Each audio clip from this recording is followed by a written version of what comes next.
Yeah. Well, we've got another interesting unsung hero here, and we are not going to use her real name. She asked us not to because you'll know why here in a moment when we talk to her. But she's calling, joining us today from Detroit, Michigan, which is not where she lives, but she happens. Way up there in North Texas, isn't it? Detroit, Michigan. Yes, that's way North Texas. We're in North Texas. Anyway, her name. We're going to call her Rachel. Hello, Rachel. Hello. How are you doing? Pretty good. How are you? Just fine. And did you get to hear Mr. Granning's story a minute ago? Oh, yes, I did. Isn't that neat? That was wonderful. Well, you're doing something that I think is really cool. What an idea. You always think, why didn't we come up Why with didn't we this think about this before? Now, you were a sidewalk counselor, apparently, for some long time. Yeah. And you had a thought here. We only have about 5 minutes, but you had a thought one day and acted on it. What was that thought? I was in the chapel praying, and the idea just came to me because of a situation we had going on. And I said, God, what more can I do? And this idea came to me, and it's totally the truth, you know. And I thought, I've been standing outside these places for so many years. Why can't I go inside and go in for, you know, a pregnancy test or whatever and be able to talk to the girls as I would on the sidewalk? You can connect with them. You can, they feel like you're there, they're there. Maybe they listen to you. I've had more success in the last couple months inside, just waiting my turn. But the interesting thing is, though, the twist that you did to this was What goes in with her? you take your baby in Right. with you, Newborn. Right. a newborn baby, and sit down in the waiting room and start talking to these girls and letting them ooh and ah over your baby. And pass her around the waiting room. That's Also, awesome. so we're talking about like a baby. How many months old is the baby? She's 5 months old now, but she's real tiny because she was little when she was born. So she looks like she's about 2 or 3 months old. Cool. She And takes that baby and passes her around. yeah, And how many minds have been changed? How many got up and walked out after you've done this? that I know of in the last 2.5 months, close to 40. That I know of, that I actually walked out of the clinic with. Oh my gosh, that's So awesome. Rachel, I'm sure that these abortion clinics don't let you stick around very long. It sounds like you're on a tour, though. You're traveling around the country, Right. going to these abortion clinics, going at the busiest time, showing up with the baby, and making sure that every woman inside that clinic holds that precious little baby. That's right. Incredible. Now, what's the reaction? These women, they're sitting for an abortion.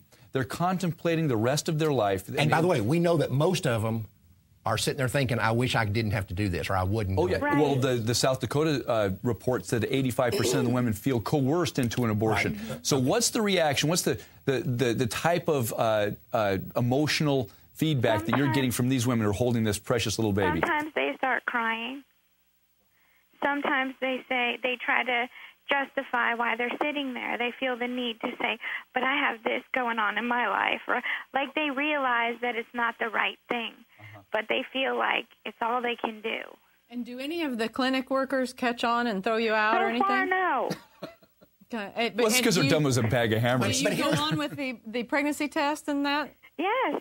And I've had pregnancy clinics tell me I was not pregnant and schedule me for abortion anyway. Wait a minute. They Just told you in you were case. not. Right. They told you were not. Wait a minute. Right. Wait a minute. Wait, The pregnancy test came up negative. You've wait a blown our minute. mind. Wait a minute. I'm lost. I'm lost. Okay? They told you you were not pregnant. Right. But just in case, because I tell them the truth about the number of children I have. We have insurance. This one place, I think, was having problems with insurance. Whoa. You just said the magic word. The reason they're scheduling her is because she says, I have insurance. Right. And they send me, I just got a referral to somewhere here, and they did an ultrasound, and they knew I wasn't pregnant. And they told me, just in case you are. Wow. It's amazing. Wow. But you know what? And they get a kickback for that. That clinic gets a kickback for that referral. Sure. Now, but here's the thing. This whole thing has raised an interesting specter. Carol and I here in the office were talking about this. That's a business that most of them receive some sort of government funding, right? What if, let's say a lot of women started doing what Rachel's doing, right? And I don't know why you wouldn't, right? Right. If you're having the kind of success, I mean, I have talked to sidewalk counselors that, bless their hearts, they've been in front of abortion mills for 15, 20 years and haven't saved 40 babies. Right. And never will save 40. They'll be out there another 15 or 20 years and they won't save 40 babies. And when you can come in and out, and they don't know that that's why you're there, you're not lying. You tell them the truth. You fill out the little paper. You show them your ID. This is who I am. And does it cost you money to get the test? No, some places do. Some places don't. Some places are $5. Most places are free. It just depends. Okay, but here's the deal. Let's say that they figure out who some of these people are and they say, you're pro-life. You can't come in here. Is that That's not the worst they can do. That's the worst they can do. But wouldn't that be a religious discrimination situation from somebody who is receiving government funds? Right. Probably. Oh, Bring and on the in lawsuit. in many of these clinics here, they have little posters about being religious, how they cater to your religious needs.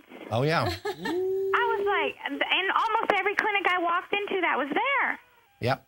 Well, that's because they know that most of those women who come in are Christians, and they do have a lot of ambivalent feelings about what they're doing. Right. And we've got National Abortion Federation tapes where they talk about how to deal with religious women, and how you neutralize their Christian opposition to abortion if they're wanting to have one. So, but this is an amazing story, and you do think, why didn't somebody think about just walking in like I'm supposed to be there? Something that's and we're out of time completely, but I've got to get this in. Some of these places have prohibitions against babies being brought in. They do, and you ignore it and you go anyway. And you've gone in. Has any of them ever said you can't bring that baby?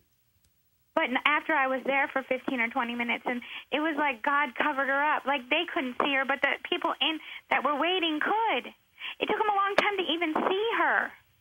And then I'd say, what do you mean you don't let babies in here? And what did they say to that? And one clinic said, it's the nature of what we do. Oh. Yeah, we kill them here, so we don't want to have to look at them. Right, and one place did say that. That's amazing. Wow. Well, Rachel, thank you for what you're doing, and this is a... Wow, that just made my day. I'm just... that goes to show you, too, the abortion clinics have one thing to sell. They've got one product. Like Ford, you can get this car in any color you want, as long as it's black. Right. At this abortion clinic, you can have anything you want, any choice you want, as long as it's an abortion, even if you're not pregnant. And they sure don't want those women. And Come on. And I had one place tell me, well, the last time you were here, you were having a discussion with, and I said, because she asked me what I thought about abortion, what's the problem there? Isn't this about choice? Right. Isn't that what this place is all about? You can't even have a discussion with somebody if you don't agree with what you do? Rachel, you're not very smart. Because the problem, it's not about choice. It's only about choice if you choose abortion. They don't want you unchoosing it. That's right. Boy, I love gutsy there women. are places here that throw you out if you talk to the sidewalk counselors. They tell you can't walk outside. There's a place here that says if you walk out into the parking lot before your abortion is over, you're refused service. Wow.